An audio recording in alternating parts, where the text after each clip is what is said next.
स्वागत, अभिनंदन मेरे सभी दर्शकगणों का और प्रणाम मेरे सभी गुरुजनों। नक्षत्रों की इस श्रृंखला में आगे बढ़ते हुए आज हम बात करेंगे हमारे 9th नक्षत्र की, जिसका नाम है अश्लेषा नक्षत्र। अश्लेषा ये अपने आप में एक बहुत रहस्यमयी नक्षत्र है, बहुत गूढ़ नक्षत्र। ये एक ऐसा नक्षत्र है जो हमारे 3 खंड हैं, केतु से लेकर बुध तक की दशा के अंतराल में उसका ये अंतिम नक्षत्र है। अंतिम राशि, अंतिम नक्षत्र होने के कारण ही ये गंडांत में आता है, क्योंकि ये बुध पे खत्म होता है और उसके बाद ये फिर केतु के साथ जुड़ता है। तो अपने आप में ये एक बहुत रहस्यमयी नक्षत्र है। अगर हम नक्षत्रों के बारे में बोलना चाहें तो हम किताबों में पढ़ते हैं, देखते हैं और बोलते हैं। जैसे अगर अश्लेषा के बारे में अभी आपको बता रही हूँ, तो ये एक विस्मयी कारक, एक ऐसा नक्षत्र है जो चेतन और अवचेतन इन दोनों की जो कड़ियां हैं इन्हें आपस में जोड़ता है, एक ट्रांसफॉर्मेशन लाता है जीवन में ये नक्षत्र। परंतु इस सब चीजों को किस तरह से एक व्यक्ति जाने, समझे और उसके दिमाग में ये सब चीजें याद रहे, ऐसा क्या करना चाहिए। तो मैंने भी जैसे आप मेरे पहले भी सीरीज देख रहे हैं, मैंने भी काफी मंथन किया और काफी मंथन के उपरांत अगर मैं चाहूँ तो इस नक्षत्र के ऊपर कॉन्टिन्यूसली ज्यादा नहीं तो 3-4 घंटे में बात कर सकते हैं। और मैंने ये देखा कि अगर हम इन्हीं नक्षत्रों को भी बहुत डीपली इनका अध्ययन और मनन करते हैं तो सामने वाला व्यक्ति जो हमसे अपनी भविष्यवाणी पूछने आया है उसका अवलोकन हम बहुत अच्छी तरह से कर सकते हैं। नक्षत्र ग्रह, राशि और भाव से ऊपर होते हैं। बात करते हैं अश्लेषा नक्षत्र की। अब जो अश्लेषा नक्षत्र है, ये नक्षत्र 4 नंबर यानी कि कर्क राशि में आता है। कर्क राशि का सिलसिला तो पहले ही नक्षत्रों से शुरू हो चुका था। उसमें सबसे पहले जब हमने बात की थी तो वो नक्षत्र था पुनर्वसु। अब उस पुनर्वसु का जो अंतिम जो चरण है, चौथा चरण, वो हमारी कर्क राशि के अंदर आता है। उसके बाद हमारा जो पुष्य है वो भी पूरा पूरा हमारा कर्क राशि में आता है, जिसके चारों चरण आते हैं। फिर उसके उपरांत आता है हमारा ये अश्लेषा नक्षत्र, इसके भी चारों चरण हमारे अश्लेषा नक्षत्र में ही आते हैं। अब देखिए कि किस तरह से हमारे ऋषियों ने इतनी गूढ़ता से 3 डिग्री 20 मिनट के माध्यम से 9 चरण बनाए, एक राशि जिसकी 30 डिग्री थी, और हर एक चरण के अपने अपने स्वामी को स्वामित्व देते हुए किस तरह से उसका अवलोकन किया कि व्यक्ति का जो व्यक्तित्व है वो पूरी तरह से आपके सामने आ जाता है कि वो क्या करता होगा, उसका बिजनेस कैसा होगा, उसकी नेचर कैसी होगी, उसे अच्छा क्या लगता होगा, ऐसा उसको क्या उपाय दें कि वो इस जिंदगी में, इस जीवन में खूब तरक्की करे या वो जो भी चाहता है वो उसे मिले।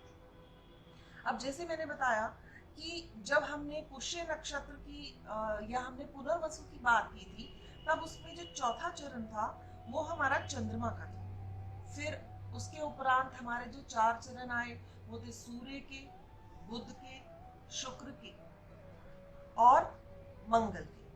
अब जो आज हमारा नक्षत्र है वो है अश्लेषा।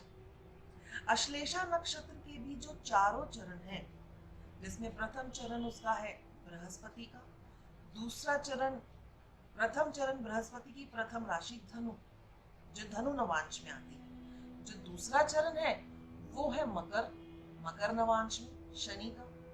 तीसरा चरण अश्लेषा का जो फिर कर्क राशि में आता है वो है कुंभ, कुंभ नवांश। और जो चौथा चरण है वो है हमारा मीन नवांश। तो जब ये चरण बदलते हैं तो आपने सुना होगा कि इन चरणों के आधार पर ही हम नामाक्षर रखते हैं, जैसे इसके डा, डी, डू, डे नाम अक्षर है। तो जब नाम अक्षर भिन्न है तो व्यक्ति तो व्यक्तित्व उसका भिन्न तो होगा ही। हम लोग प्रिडिक्शंस देते हैं कि अगर तुम्हारी कर्क राशि है तो व्यक्ति ऐसा हो, वो काफी हद तक सही, उसको मैं 50% वेटेज देती हूँ। अगर आप उसी को देखो कि वो इस नक्षत्र के इस चरण में है और तब आपकी प्रिडिक्शन अश्लेषा नक्षत्र या किसी भी नक्षत्र के चरण से और गोचर से की जाए तो प्रिडिक्शन का तो कहना ही क्या। तो जो ऋषियों ने मंथन किया, उन्होंने जो हमें परोसा, अब अगर मेरी पीढ़ी उसके ऊपर मनन और रिसर्च कर रही है तो मेरी और आगे आने वाली जो पीढ़ी है वो तो मुझसे भी बहुत ज़्यादा इंटेलिजेंट है, बिकॉज कंप्यूटर्स भी जानते हैं और बहुत सारी चीज़ें जानते हैं। मैं चाहती हूँ कि मैं जितना दे सकूँ मैं उतना दूँ और वो इसके ऊपर और मनन करें और बारीकी से इस ज्योतिष के माध्यम से ना सिर्फ अपनों का, इवन पूरे जो विश्व भर के लोग हैं उन्हें भी बहुत अच्छी और सटीक भविष्यवाणी दें। ये जो नक्षत्र है ये मुंडेन में भी बहुत ज़्यादा काम करते हैं। अभी आप देखिए आज के दौर पे जो शनि वो मकर राशि में है और उसकी डिग्री देखो तो वो उतनी ही डिग्री पर है जितनी की अश्लेषा नक्षत्र की डिग्री होती है और वो 4 नंबर को देख रहा है ट्रांजिट में। तो ये भी एक रीजन है कि जो ये अभी हम कोरोना देख रहे हैं जो 4th हाउस से रिलेटेड है, लंग से रिलेटेड है, तो किस ग्रह की कैसा जो आपकी दृष्टि है वो भी इम्पैक्ट डालती है आपके जो नक्षत्र हैं उसके ऊपर। तो इस सिलसिला आगे बढ़ाते हैं और मैं ये कोशिश करूँगी कि मेरे इस चैनल के माध्यम से आप लोग नक्षत्रों को बहुत आसानी से समझो, जानो और अपने बारे में एवं दूसरों के बारे में भी जान पाओ। तो चलिए बात करते हैं कि अश्लेषा नक्षत्र की जो डिग्रीज है वो कितनी है इन कर्क राशि। तो जो अश्लेषा नक्षत्र है वो 16 डिग्री 40 मिनट से लेकर पूरे 30 डिग्री तक पूरे के पूरे इसके जो 4 चरण हैं ये कर्क राशि में ही आते हैं। जैसे बोला कि ये लोग बड़े भावुक होते हैं, इनका जो अट्रैक्शन होता है टुवर्ड्स अकल्ट साइंस बहुत ज्यादा होता है, इनमें एक बहुत अधिक आकर्षक शक्ति होती है दूसरों को अपनी ओर खींचने की, इनकी आईज बड़ी मिस्मराइजिंग होती हैं, ये बातचीत करने में बहुत चतुर होते हैं। लेकिन प्रश्न ये आता है कि हर इस चीज को क्या हम क्रैम करें या कोई एक आसान तरीका है हम इस नक्षत्रों को अपने मन में मनन करते हुए बहुत आसानी से याद कर लें और इसको अप्लाई कर सकें। तो हाँ बिल्कुल हर एक नक्षत्र को मैं किसी न किसी एक चीज के साथ कोरिलेट करती हूँ और यहाँ अश्लेषा नक्षत्र को अगर आपने बहुत अच्छे से समझना है, जानना है, तो एक कैरेक्टर लेते हैं और वो कैरेक्टर है रामायण से, जो कैरेक्टर है लक्ष्मण जी। लक्ष्मण जी और शत्रुघ्न जी दोनों का ही अश्लेषा नक्षत्र था, चरण भले ही डिफरेंट थे लेकिन दोनों की अगर आप बहुत बारीकी विषय से अगर आप उनके बारे में जानते हैं तो पूरी तरह से अश्लेषा नक्षत्र आप आसानी से याद कर सकते हैं। अब कैसे याद करेंगे? जो लक्ष्मण जी थे वो भी बहुत क्रोधी स्वभाव के थे और शत्रुघ्न भी थे। शत्रुघ्न जी का इतना जिक्र नहीं है रामायण में, परंतु मंथरा पर सबसे पहला वार शत्रुघ्न जी ने किया था। अब सबसे पहले देखिए कि राशि क्या है। अश्लेषा नक्षत्र आता है हमारी चंद्र राशि में और चंद्रमा मन का कारक है, तत्व जो है इसका जल है और मन जो होता है वो बहुत भावुक होता है। व्यक्ति भावुकता में आकर अपने प्राण तक न्यौछावर कर देता है। सो जो अश्लेषा नक्षत्र के व्यक्ति होते हैं, जिस तरह से लक्ष्मण जी रामचंद्र जी को बहुत अधिक चाहते थे तो उन्होंने अपनी पूरी जिंदगी राम जी के नाम पर अर्पित कर दी। सो आप ये कह सकते हैं कि अगर हमने किसी व्यक्ति के जो अश्लेषा नक्षत्र है उसके मन को जानना है तो वो भावुक होते हैं और वो जिसे चाहते हैं उसे पूरी हद तक चाहते हैं, जो रिश्ता निभाना चाहते हैं जिसमें सत्यता देखते हैं उसमें वो पूरे खरे उतरते हैं। फिर हम बात करते हैं कि अब इस जो नक्षत्र है इसके स्वामी है बुध। जैसे जैसे आप लोग ये जानेंगे कि नक्षत्र उसके देवता, उसके स्वामी, उसके जो वृक्ष क्या है, उसके ऋषि क्या है, और मैं उसको साथ साथ डिस्क्राइब करती रहूंगी, तो आप लोगों के लिए बहुत आसान हो जाएगा ये जानना कि अश्लेषा नक्षत्र को हम कैसे अपने दिमाग में बिठा सकते हैं। अब बात करते हैं बुध की। जो बुध की राशि में अश्लेषा नक्षत्र आता है, यानी कि नक्षत्र स्वामी जो है वो है बुध। अब बुध क्या है? हमारी वाक चतुरता, हमारी वाणी। बुध है हमारी skin. Budh is a very good speech. Budh से हम अकाउंट्स देखते हैं, और बुध जो है वो बुद्धिमता का एक प्रेरक। बुद्ध बुद्धि को हम, बुध जो ग्रह है उसे हम बुद्धि के साथ डिनोट करते हैं। वैसे बुद्ध को समझना इट्स वेरी डिफिकल्ट टास्क, क्योंकि इसका अपना कोई अस्तित्व नहीं होता। वो अगर जिस भी ग्रह के साथ जाता है उसी के अनुसार ही अपना कार्यशैली वो बदल देता है। तभी तो कहते हैं कि अश्लेषा नक्षत्र के व्यक्ति को भी जानना इतना सरल नहीं है। अब अगर बुध ग्रह को थोड़ा सा और लें तो बुध जो है वो आपको चतुरता देता है। अगर बुध के ऊपर एस्पेक्ट खराब है तो वो आपको धूर्तता देता है। तो चतुराई और धूर्तापन में बहुत अधिक डिफरेंस है।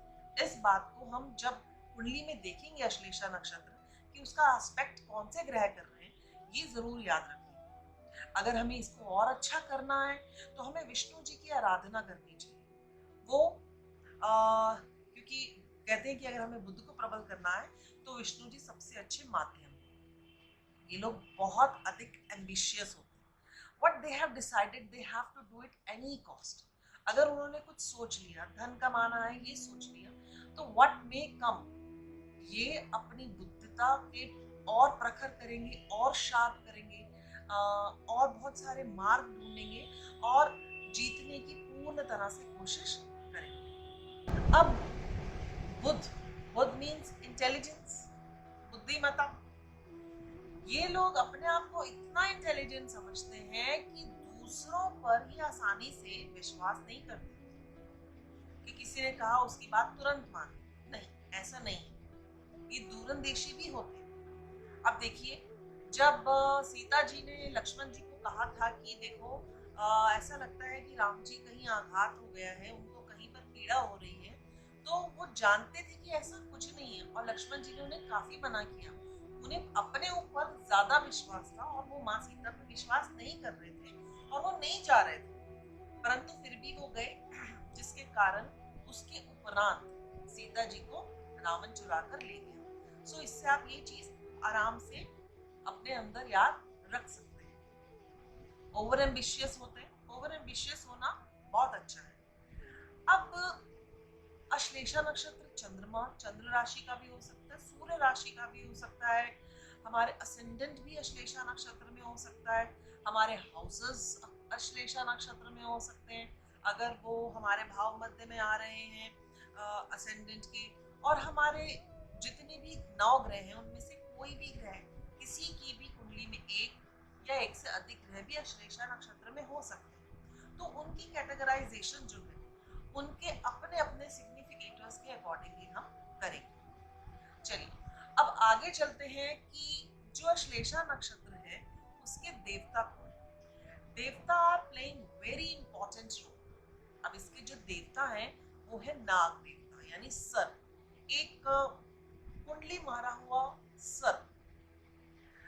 अब इसको हम क्लिंगिंग भी कह सकते हैं, या कह सकते हैं कि ये व्यक्ति अगर किसी के साथ आलिंगन करते हैं तो बड़ा अच्छा जुड़ाव होता है, या अगर अगर इन्हें किसी को मारना भी हो तब भी वो किसी का गला घोटकर उसकी हत्या कर सकते हैं। सो इन दोनों के बीच में अश्लेषा नक्षत्र का जो एक डिफरेंशिएट करना, it's not that easy, but one can do it very easily after seeing कि इसके क्या एस्पेक्ट है, ये कितनी डिग्री पे है, ये कौन से चरण में है, गोचर में वो कैसे चल रहा है।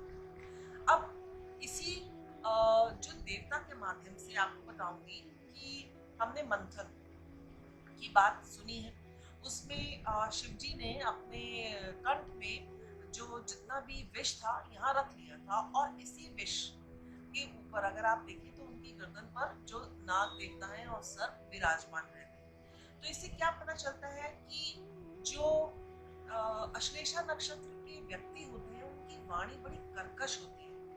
अगर वो अपनी वाणी पर संयम रख सकते हैं तो वो काफी हद तक अपने रिश्तों को निभा सकते हैं। आप ये कहिए कि अगर आपने उन्हें थोड़ा सा भी छेड़ा तो वो एकदम से गुस्सा हो जाते हैं और बहुत ही जल्दी निर्णय लेकर अपने संबंधों को अपनी ही वाणी के द्वारा उसका विच्छेदन कर देते हैं, जो इन्हें नहीं करना चाहिए। मगर कसूर नहीं, कसूर तो ये होगा कि इनको कौन से और ग्रह आस्पेक्ट कर रहे हैं, या क्या इनकी दशा अंतदशा अच्छी चल रही है, इनका गोचर कैसा है। अब आगे अगर इसकी बात करें तो इनमें एक जुड़ाव की बात देखते हैं कि ये लोग अपने बच्चों को बहुत अधिक प्रेम करते हैं, परंतु जब इन्हें लगता है कि वो भी नहीं सुनते तो वो उनका भी त्याग कर सकते हैं।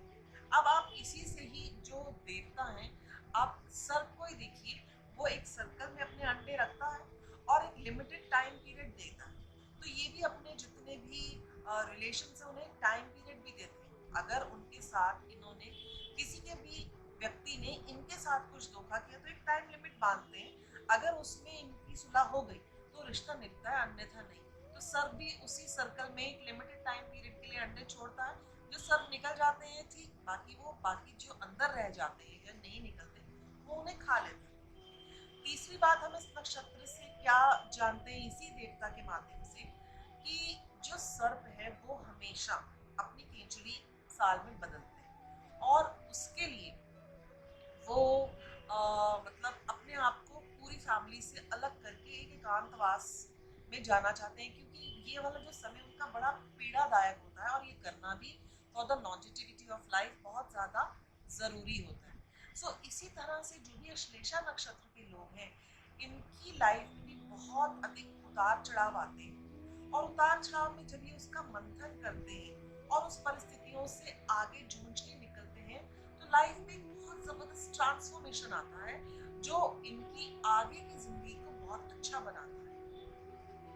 इन लोगों को स्किन डिजीज से हमेशा अलर्ट रहना चाहिए और स्किन डिजीजेस होने का खतरा रहता है। अब जिस तरह से मैंने बताया ट्रांसफॉर्मेशन, केंचुड़ी का बदलना, उसी तरह से आप ये देखिए कि जो ये नक्षत्र किस तरह से गंडांत में आता है, कहाँ बुध पर खत्म होती है ये पूरी राशि, पूरा नक्षत्र, और फिर ये केतु पर स्टार्ट होता है। तो इसीलिए इस गंडांत की बहुत अधिक इम्पोर्टेंस है। अगर कोई इसे समझे और देखे तो आप देखिएगा कि अश्लेषा नक्षत्र के कई लोग आपको काफ़ी अच्छी फील्ड में दिखेंगे।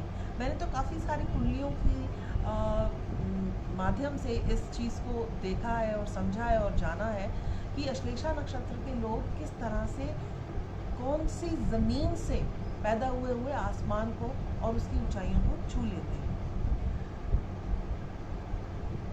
इन नक्षत्र वाले लोगों में एक बात खास होती है कि ये नहीं चाहते कि इनकी लाइफ में कोई भी ज़्यादा दखल अंदाजी करे, ये इन्हें बिल्कुल भी बर्दाश्त नहीं होती। अगर अपने लिमिट में रहें तो लोग इनके साथ काफ़ी लंबे समय तक चल सकते हैं, या कोई अगर इन्हें धोखा दे दे तो वो इन्हें कभी ज़िंदगी में नहीं छोड़ते।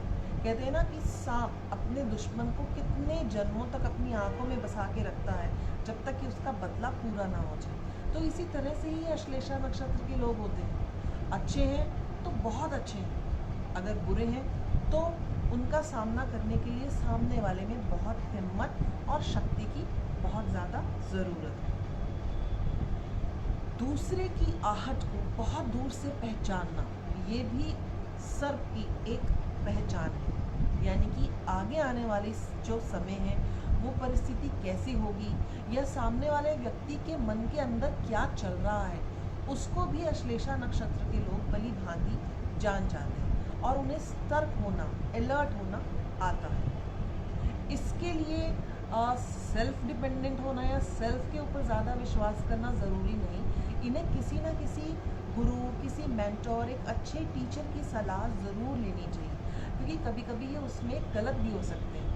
जैसे सर्प बिना वजह से भी, सिर्फ आहट से भी किसी को डंक मार सकता है, चाहे वो सामने वाले की गलती हो या ना हो। तारा संख्या देखें तो इसकी तारा संख्या 6 है, अर्थात ये जो लोग हैं जिनका अगर ये नक्षत्र है तो इन्हें ग्रुप में रहना बहुत अच्छा लगता है, घूमना बहुत अच्छा लगता है, अपनी प्रशंसा सुनना बहुत अच्छा लगता है, अकेले इनको बिल्कुल भी रहना पसंद नहीं है। बट हाँ, अगेन ये किसी और को अपने ऊपर ओवर पावर नहीं करते। लिंग इनका स्त्रीलिंग है और प्रकृति, बिकॉज चंद्रमा की राशि में आता है तो कफ प्रकृति है। कफ प्रकृति होने के कारण पानी से कहीं ना कहीं इन्हें भय, डर, फोबिया रहता है। इनको लंग्स और चेस्ट इन्फेक्शन का भी खतरा रहता है। इन लोगों को कहते हैं कि अपने गले का खास तौर पे बहुत अधिक ध्यान रखना चाहिए। आप देखेंगे कुछ फॉरेन सिंगर्स हैं, उनकी कभी आपको मिले, आप भी कुंडली का मंथन कीजिए, जो हाई पिच, हाई नोट पर सिंगिंग करते हैं, उनका भी अश्लेषा नक्षत्र है, मगर उसका संबंध सेकंड हाउस और सेकंड लॉर्ड के साथ ज़रूर होना चाहिए और शुक्र का भी कहीं ना कहीं इंटरलिंक बनना चाहिए। अब बात करते हैं अश्लेषा नक्षत्र की शक्ति क्या है। इसकी शक्ति है विश्लेषणा शक्ति। विश्लेषणा शक्ति का मतलब अगर हम देखें तो आत्मचिंतन, आत्म मंथन, अपने आप को किस तरह उठाना, परा विद्या को जानना, किसी भी चीज़ की हद तक उसको डेप्थ में जाकर उसको सोचना, समझना और फिर उसका कार्य करके आगे बढ़ना, ये अश्लेषा नक्षत्र वालों की बहुत अच्छी पहचान है।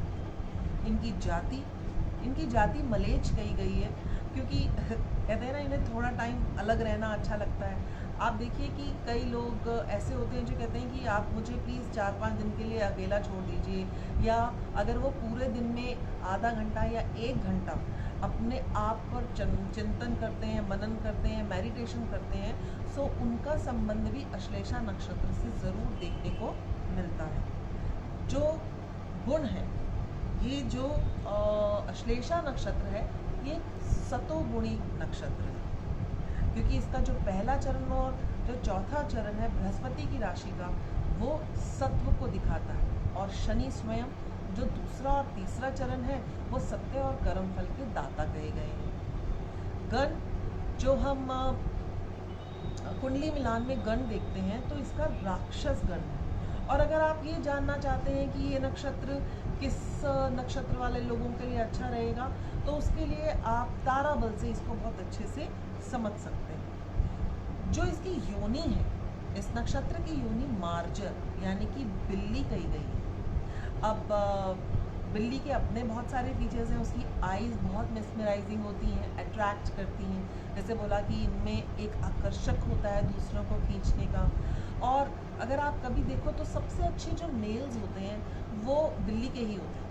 अगर गर्ल्स का अश्लेषा नक्षत्र है तो उन्हें अपने नेल आर्ट का, नेल्स के ऊपर डिफरेंट तरह की नेल पॉलिश लगाने का बहुत ज़्यादा शौक होता है। और बचपन में चाहे वो लड़का है या लड़की, अगर अश्लेषा नक्षत्र का है तो अगर कभी आप उनसे पूछें तो वो ज़रूर कहेंगे कि जब लड़ाई के दौरान उन्होंने किसी न किसी को खरोंचा ज़रूर होगा, क्योंकि जो बिल्ली है वो उसकी आदत होती है खरोंच मारना। तो इससे भी आप याद कर सकते हैं कि इनकी जो कैरेक्टरिस्टिक है अश्लेषा नक्षत्र वालों की वो कैसी है। अब नक्षत्र के चरण का विस्तार समझते हैं। जो प्रथम चरण है उसका जो विस्तार आता है वो 16 डिग्री 40 अंश से लेकर 20 डिग्री तक है, जो इसका प्रथम चरण है। और अगर आप एक स्क्वायर बनाएं तो उसमें आप एक तरफ चंद्रमा लिखें, फिर बुध जो इसका राशि जो है उसका स्वामी है, और उसके बाद बृहस्पति पहले जो इसके चरण का स्वामी है, और इनके जो देवता हैं वो नाग। अब इसका जो नाम अक्षर है वो है ड। नवांश में जो ये स्टार्ट होता है, इसका नवांश वो बृहस्पति के नवांश में आता है।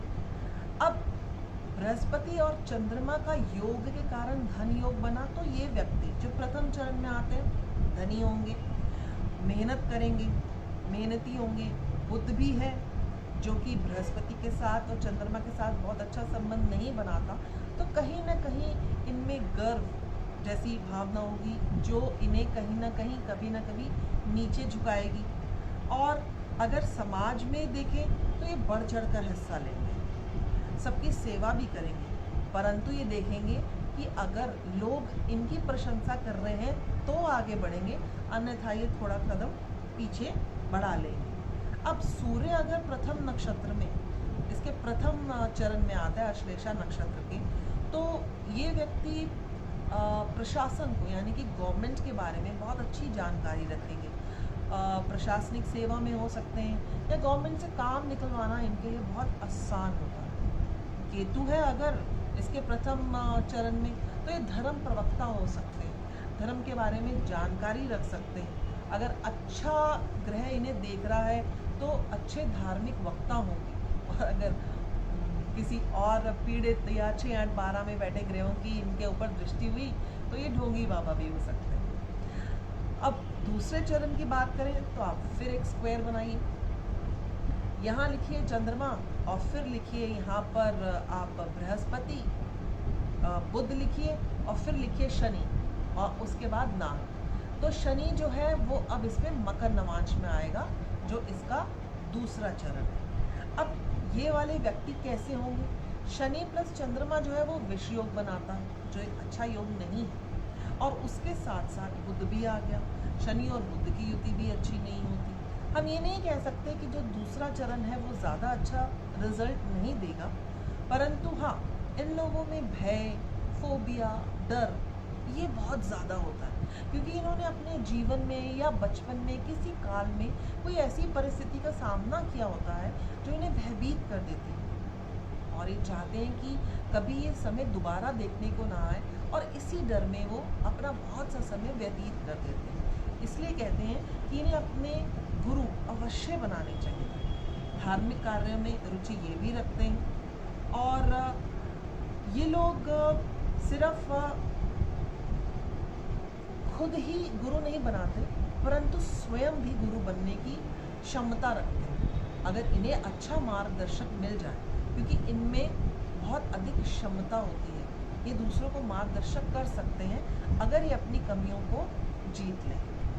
धर्म के विरुद्ध लड़ना इन्हें बहुत अच्छे से आता है। धार्मिक स्थलों पे आप इन्हें देख सकते हैं सेवा करते हुए, या आप देखिए कि कहीं जो मंदिर में कैशियर्स होते हैं, इनका कहीं ना कहीं अश्लेषा नक्षत्र के साथ संबंध होता है। मैंने कुछ कुंडलियों में देखा है इन्हें, और अगर इसी के ऊपर पाप प्रभावी नक्षत्र है तो ये कैशियर जो धन है, मंदिर के धन में भी ठगी का रोल करते हैं, जो कहीं ना कहीं आगे जाकर इन्हें या इनकी पीढ़ी को प्रॉब्लम देता है। इन्हें धीरे धीरे तरक्की करने की आदत डालनी चाहिए। अगर ये ऐसा करते हैं तो न केवल इस जन्म में, अपितु तो दूसरे जन्म में भी इन्हें काफ़ी अच्छा जीवन मिलेगा। अब तीसरे चरण के स्वामी फिर शनि है, परंतु जो नवांश है वो कुंभ नवांश है, और कुंभ अपने अंदर बहुत कुछ संजोए हुए है। बहुत अच्छा थर्ड चरण माना जाता है। ये बहुत अच्छी साइंटिफिक रीजनिंग लेकर ये जिंदगी को जीते हैं, और देश काल समय के अनुसार, परिस्थितियों के अनुसार ये स्वयं को ढालना जानते हैं, सिद्धांतवादी होते हैं, अपनी परंपराओं को मानते हैं, और इसके साथ साथ वो उसको चेंज करने में भी कुछ हिचकते नहीं हैं। ये बहुत अच्छे प्लानर्स होते हैं, परंतु फिर वही बात, अगर पाप प्रभाव में हैं तो ये आस्था के नाम पर ढोंगी और बहुत बड़े ठग या स्मगलर्स हो सकते हैं, क्योंकि कुंभ तो एक ऐसा घड़ा है जितना भी चाहो वो भरता ही नहीं। सो हर नक्षत्र के ऊपर कैसा पाप प्रभाव है या शुभ प्रभाव है, इसका जानना बहुत ज़रूरी होता है। चतुर्थ चरण की बात करें तो इसका जो नवांश आएगा वो आएगा मीन नवांश, यानी कि फिर से एक जल तत्व, चंद्रमा भी जल तत्व, वहाँ पर बुध और नाग जो इसके देवता हैं। अब ये वाले जो व्यक्ति है अत्यधिक भावुक होंगे। पैसा कमाना है अगर इन्हें तो घर से दूर जाना पड़ेगा।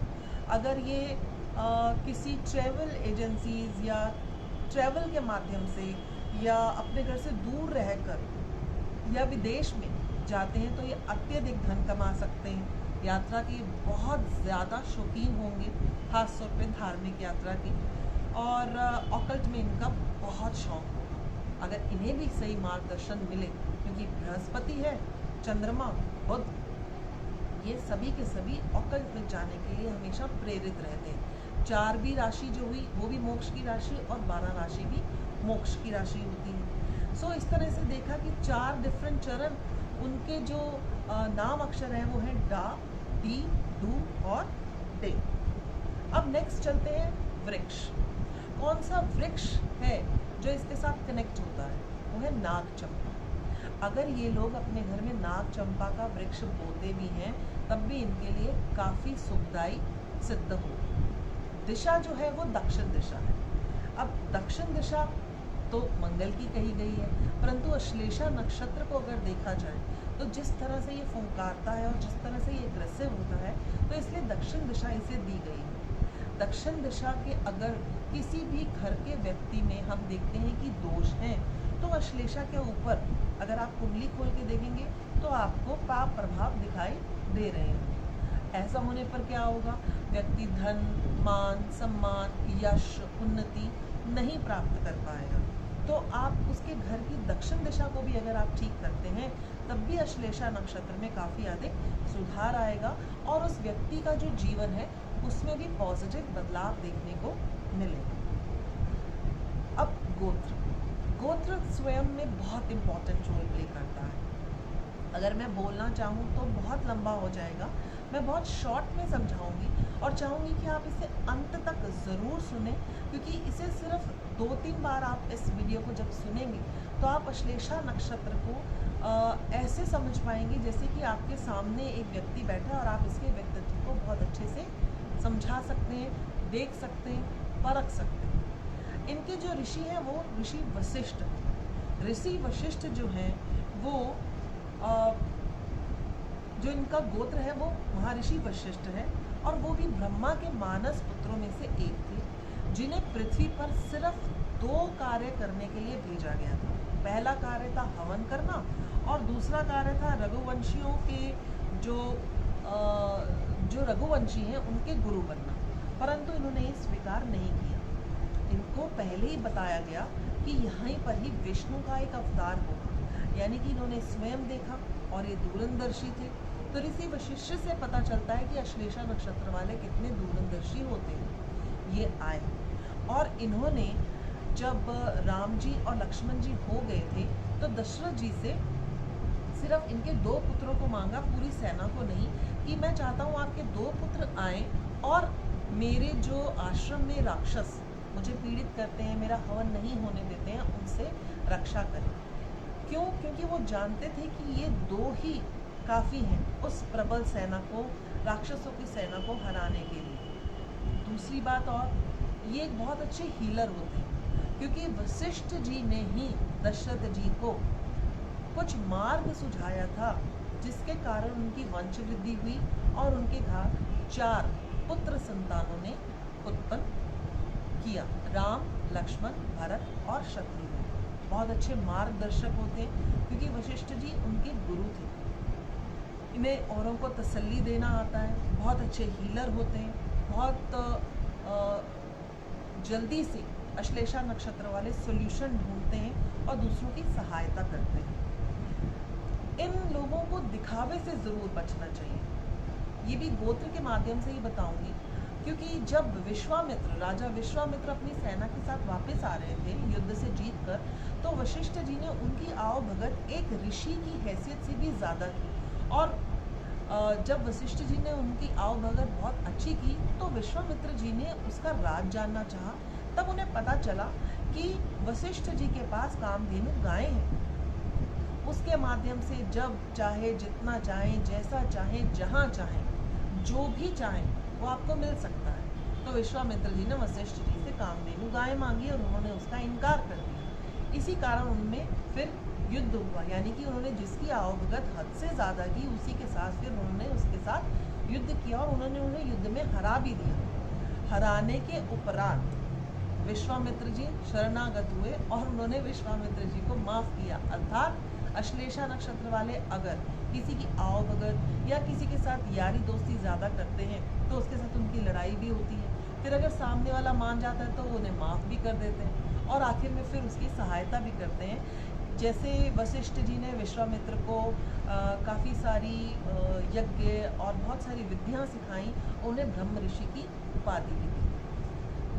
अब इन नक्षत्र वालों को किस किस तरह की डिजीज़ेज़ या बीमारियों का सामना करना पड़ता है, जो ज़्यादातर देखने में आया है। अगर आप कुंडली का विश्लेषण करें तो ये नक्षत्र वाले ज़्यादातर जॉइंट पेन्स, किसी भी तरह की joint, knee joint, hip joint, घुटनों की, कोहनी की, कंधे की, इनकी प्रॉब्लम, आर्थराइटिस से इन्हें जूझना पड़ता है। इन्हें स्किन डिजीज़ होती है, आई प्रॉब्लम्स हो सकती हैं या गले से रिलेटेड प्रॉब्लम्स हो सकती हैं। और 4 राशि में आते हैं तो लंग्स और चेस्ट की इन्फेक्शन हो सकते हैं।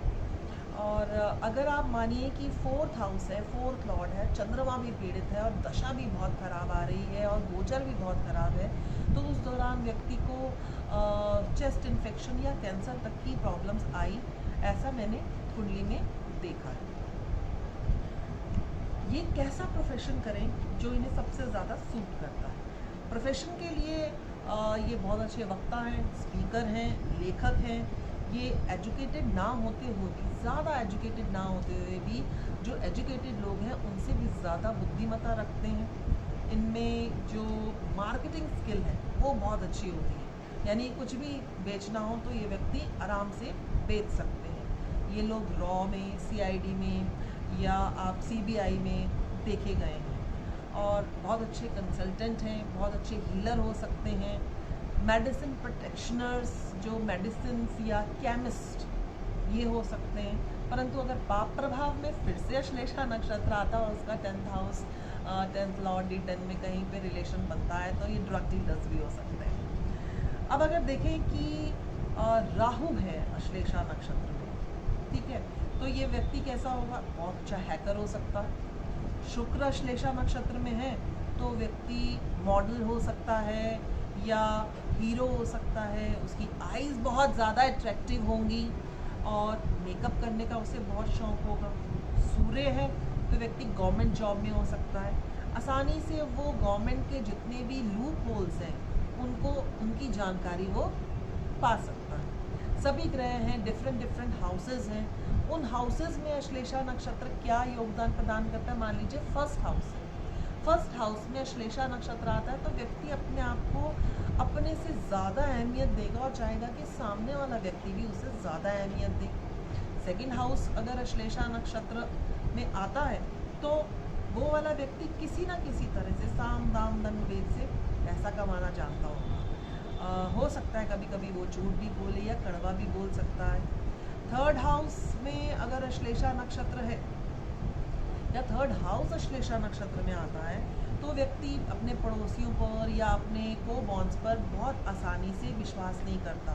तर्क कुतर्क, बहसबाजी उनके साथ चलती रहती है। फोर्थ हाउस अगर अश्लेषा नक्षत्र में, तो ऐसे व्यक्ति देखा गया है कि जो फोर्थ हाउस से रिलेशन, जैसे माँ का संबंध है, तो वो बाहर तो बहुत अच्छा सा दिखाएंगे बिहेवियर, परंतु वास्तविकता में क्या सच में अपनी माँ के साथ कितने अच्छे होंगे ये कहना इतना आसान नहीं होगा। वो लोग दिखावा ज़्यादा करेंगे। अगर फिफ्थ हाउस है अश्लेषा नक्षत्र में तो कम पढ़े लिखे होंगे या जॉब ज़्यादा से ज़्यादा चेंज करते रहते होंगे। उनमें even they have got different type of friends, have many relationships. Sixth house का अश्लेषा नक्षत्र कोर्ट केसेस में जीतना इनके लिए कंपैरेटिवली दूसरे लोगों से ज़्यादा आसान होता है और इंटरव्यू क्रैक करना भी इन लोगों के लिए आसान होता है। सेवन्थ हाउस में अगर अश्लेषा नक्षत्र आता है, 4 राशि पड़ती है, 4 राशि जो 16 डिग्री 40 मिनट से 30 डिग्री तक पड़ती है, तो ऐसे व्यक्ति को मैं ये बताऊंगी कि ये कुछ समय के लिए, यानी कि आप मानिए कि साल में 1-2 महीने या 1 महीने में 4-5 दिन अपने पार्टनर, चाहे लाइफ पार्टनर है या बिजनेस पार्टनर से दूरी बनाकर रखें, कम बोलें। इससे उनकी जो लॉन्जिटिविटी है वो ज़्यादा रहेगी, तर्क वितर्क कम होगी। 8th हाउस में अगर अश्लेषा नक्षत्र है तो वो अपने ससुराल में उसकी बहुत अच्छी बनती है, या कह सकते हैं कि अपने मायके से ज़्यादा वो अपने ससुराल वालों को ज़्यादा इज्जत देता है। 9th हाउस वाला अगर अश्लेषा नक्षत्र यानी कि 4 राशि पड़ती है और उसी डिग्री में जितनी डिग्री अश्लेषा नक्षत्र की है, तो व्यक्ति धर्म बदलता है या एक धर्म में रहते हुए भी 2 या 2 से अधिक धर्मों की जानकारी रखता है। 10th हाउस का जो अश्लेषा नक्षत्र है, वैसा व्यक्ति अपना ऑफिस का काम या किसी भी तरह के जो कार्य हैं दूसरों से निकालना उसके लिए बहुत आसान होता है। 11th हाउस में अगर कर्क राशि पड़ती है, अश्लेषा नक्षत्र आता है, तो व्यक्ति अपनी हॉबीज चेंज करता है या हवाई के लिए बहुत छोड़ता है। और अगर 12th राशि में आता है आपका अश्लेषा नक्षत्र, तो वैसे व्यक्ति कम सो पाते हैं और धर्म प्रवर्तन बहुत करते हैं। नींद उन्हें कम इसलिए आती है क्योंकि देखिए लक्ष्मण जी भी 14 साल सोए नहीं थे और उन्होंने अपने भाई एवं भाभी की सुरक्षा के लिए अपनी निद्रा का त्याग किया था। सो इन लोगों को स्लीपलेसनेस का कुछ प्रॉब्लम हो सकती है। तो आप बताइए कि काफ़ी आसान है ना इस अश्लेषा नक्षत्र को जानना। अगर आप इनके सिर्फ वो जैसे हिस्ट्री में हम कुछ पॉइंट्स बनाते थे, आप सिर्फ एक पॉइंट्स याद कर लें तो आप उनकी डिस्क्रिप्शंस आराम से अपने दिमाग में बिठा सकते हैं और सामने वाले की भविष्यवाणी कर सकते हैं। रही बात उपाय, तो उपाय में सबसे पहले इन्हें न सिर्फ अपने पे परंतु दूसरों पर भी भरोसा करना चाहिए। अपनी वाणी पर थोड़ा सा कंट्रोल करना चाहिए, ज़्यादा गुरु नहीं बदलने चाहिए, धर्म बहुत अच्छे से मानना चाहिए और दिखावा तो कतई नहीं, बिल्कुल नहीं करना चाहिए। श्रद्धा और विश्वास रखनी चाहिए, अपने माता पिता का इन्हें काफ़ी आदर सत्कार करना चाहिए और दूसरों पर भरोसा करना तो बहुत ज़्यादा आवश्यक है। अगर पूजा करें तो भगवान विष्णु और शिव जी की पूजा इनको बहुत अधिक अच्छे फल देगी। जैसे शिव जी पर रोज़ दूध, दही, जल, बेल पत्र चढ़ाएं तो इनकी जितनी भी अधूरे काम हैं वो पूरे हो सकते हैं। सो आपने आज जाना कि क्या है अश्लेषा नक्षत्र, जो हमारा पहला खंड है केतु से लेकर बुध तक, जो एक राजसी खंड माना जाता है। आज हमने उसके लास्ट जो गंडांत नक्षत्र अश्लेषा को आज संपूर्ण किया। आशा करती हूँ कि आपको बहुत अच्छे से समझ आया होगा और आप ये जान पाएंगे कि इस नक्षत्र में पैदा हुआ व्यक्ति कैसे हैं। क्योंकि अगर आप देखें तो जितने भी हमारे देवी देवता हुए हैं, राम जी हुए हैं, लक्ष्मण, भरत और भगवान कृष्ण, वो सभी इन्हीं नक्षत्रों में ही हैं। अगर इस नक्षत्र से रिलेटेड आपको कोई और जानकारी चाहिए तो आप चैट बॉक्स में लिख सकते हैं। आप अपने बारे में कुछ जानना चाहते हैं तो लिख सकते हैं। अगर आपको ये जानकारी अच्छी लिखी तो आप कमेंट बॉक्स में अपना कमेंट कर सकते हैं और मुझे आपके कमेंट्स की हमेशा इंतज़ार रहती है। और अगर आप नक्षत्रों को और गहराई से जानना चाहते हैं तो मुझसे ये कोर्स भी सीख सकते हैं। अब इस वाणी जो मेरी अश्लेषा नक्षत्र की तो नहीं है, यहीं विश्राम दूंगी और फिर मिलूंगी एक अपने नए वीडियो के साथ। तब तक आप सभी को मेरा